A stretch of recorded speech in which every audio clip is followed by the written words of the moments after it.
La Biblia de Bernabé, la Biblia turca o la Biblia de Ankara es una Biblia con más de 1500 años que ha sido descubierta en Turquía y es motivo de preocupación para el Vaticano y todas las iglesias cristianas que tildarán de falsas estas nuevas posturas. Es un libro de 52 páginas escrito con letras de oro, en idioma arameo, cuyas páginas están realizadas con piel de animal, en la cual se recogen varias ilustraciones de la cena y de los apóstoles, y se ha evaluado que podría valer unos 25 millones de dólares. Estas escrituras fueron encontradas en una operación contra el contrabando realizado por la policía de Turquía en el año 2000. Posteriormente estuvo en la sala de seguridad del Palacio de Justicia turca, donde se guardaba secretamente, y fue en el año 2010 cuando fue entregado al Museo Etnológico de Ankara. Realmente la Iglesia no reconoce dichos textos, los considera apócrifos, que son todos los textos que no son reconocidos por la tradición bíblica. Es verdad que los estudian y hasta el Papa Benedicto XVI ha pedido una copia, pero en realidad no son reconocidos por la Iglesia Católica. La Iglesia es un hecho que en estos últimos años está en crisis y en vez de abrirse a revisar sus postulados y sus principios e incorporar las tradiciones y textos que se están descubriendo, lo que hace es volverse sumamente rígida y hermética. Lo que hará, según la historia con otras instituciones, es que termine decayendo. Lo que sí es cierto es que la Iglesia es una dentro de 5.000 iglesias de base cristiana, y hoy en día hay muchas iglesias que están buscando que se publiquen todos estos textos porque quieren conocer el verdadero origen del cristianismo. A esta Biblia se le atribuye que contiene el Evangelio de Bernabé, que fue uno de los apóstoles de Jesús y que viajó junto al apóstol Pablo. Sin embargo, fue escrita en el siglo V o VI después de Cristo, por lo tanto se sabe que fue una copia realizada por sus discípulos. Hay que recordar que en el Concilio de Nicea, en el año 325, convocado por el emperador romano Constantino, fueron reconocidos tan solo 4 textos, que son los 4 evangelios actuales, y el resto los mandó quemar. Por eso es tan importante la aparición de esta copia. Hoy en día hay más de 150 documentos apócrifos que los están estudiando diferentes iglesias para poder reconstruir el cristianismo antiguo.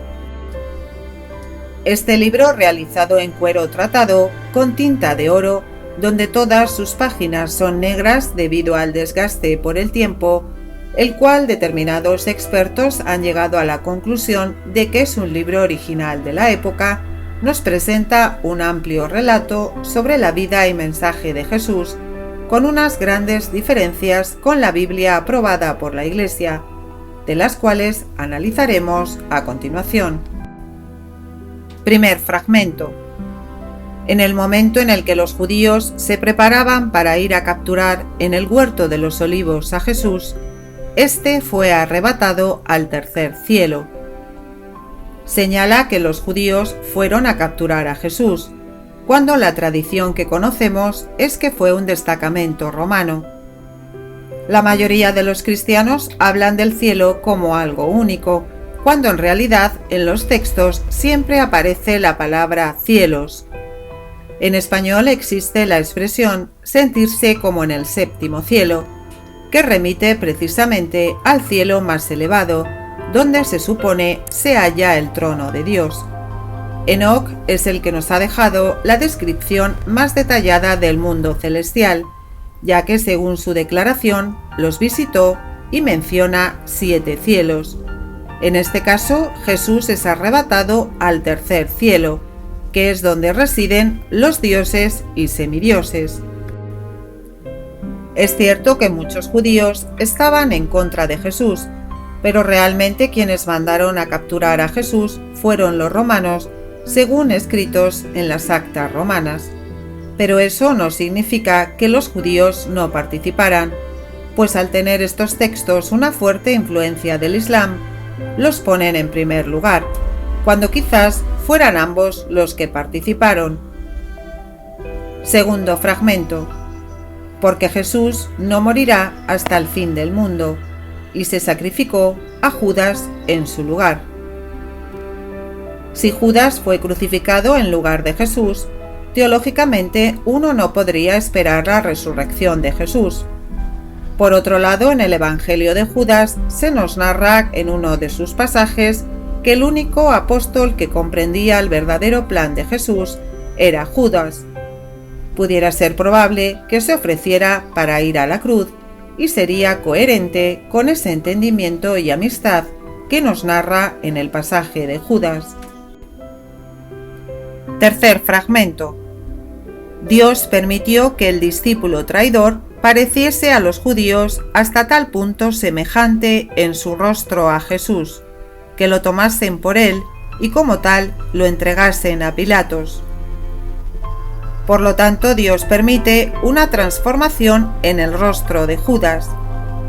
Recordemos que Jesús tenía una particularidad, y es que llevaba el pelo largo, ya que era un nazir o nazireo, personas que se consagraban a Dios en busca de una mayor perfección y santidad. Estos nazireos llevaban siempre el pelo largo, lo que nos da a pensar si Judas también fue un nazir. De ahí su gran entendimiento con Jesús y por lo tanto llevaría el pelo largo como él. Cuarto fragmento. Aquella semejanza era tal que la misma Virgen María y los mismos apóstoles fueron engañados por ella, y el día que se publicó el gran decreto del gran sacerdote, la Virgen María volvió a Jerusalén con Jacobo, con Juan y conmigo, es decir, con Bernabé. Por lo que hasta ahora lo que nos indican estos textos es que Jesús no murió en la cruz. Fue crucificado Judas en su lugar. Judas no le traicionó, sino todo lo contrario, ya que era el único que conocía los planes de Jesús. Quinto fragmento.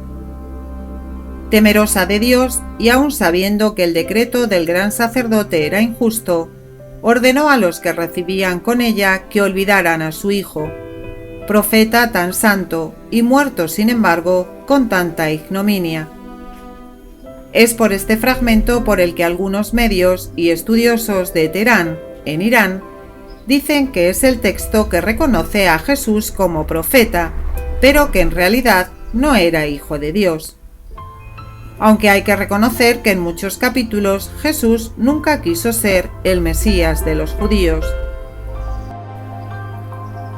Sexto fragmento. Mas Dios, que comprendía el corazón de los hombres, sabía que estábamos abrumados de dolor a causa de la muerte de Judas, la cual mirábamos como la de Jesús mismo y que anhelábamos volverlo a ver. Recordemos que Jesús prometió volver al tercer día, pero claro, según esto no podría volver, ya que nunca fue crucificado. Séptimo fragmento. Y los ángeles que guardaban a María subieron al tercer cielo, en el que Jesús estaba acompañado de sus ángeles, y le contaron lo que ocurría en la tierra. Y entonces Jesús habló con Dios y le pidió que le diese medios de ver a su madre y a sus discípulos. Pero ¿qué Dios fue con el que habló Jesús en ese tercer cielo? Octavo fragmento.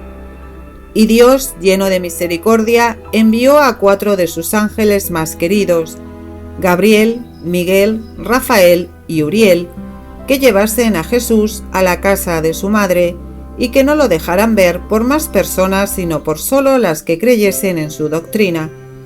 Y Jesús llegó a la habitación donde estaba la Virgen María con sus 2 hermanas, Marta, María Magdalena, Lázaro conmigo y Juan con Jacobo y con Pedro, y al verlos fuimos presa del pavor, que caímos todos al suelo como muertos. Pero ¿cómo se vaporizó Jesús y subió al tercer cielo? ¿Se teletransportó?